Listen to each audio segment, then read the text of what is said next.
भोसले उर्फ मामा याला ताब्यात घेतलेला आहे. त्याच्यावरती अटकेची कारवाई सुरू असल्याची माहिती आहे. काय नेमकं प्रकरण आहे, कशासाठी ताब्यात घेतलं? कुर्डुवाडी पोलीस स्टेशन अंतर्गत 192/26 एक गुन्हा दाखल झालेला आहे. त्याच्यामध्ये फसवणूक आणि जादूटोणा कायद्यानुसार गुन्हा दाखल झालेला आहे. मुख्य आरोपी मनोहर मामा भोसले ह्याच्यावरती कंप्लेंट होतं की त्यांनी फसवणूक करून त्यांनी छळ केलेले. त्यानुसार गुन्हा दाखल झाले आणि त्यांना आम्ही ताब्यात घेतलेले. अटकेचं कारवाई चालू आहे. ह्याच्या अगोदर पण त्यांच्यावरती 21 मध्ये 4 गुन्हे दाखल झाला होता.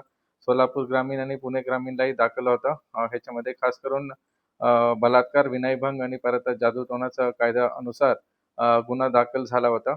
वरिष्ठांच्या आदेशानुसार ह्याच्या गुन्ह्यामध्ये पण आम्ही खोल जाणार आहे आणि आणखी कोणाचाही कंप्लेंट असलं तर आमच्या समोर निर्भयाने तुम्ही यावे पुढं आणि त्याच्यावरती आम्ही नक्की खोलात खोली इन्व्हेस्टिगेशन करणार आहे.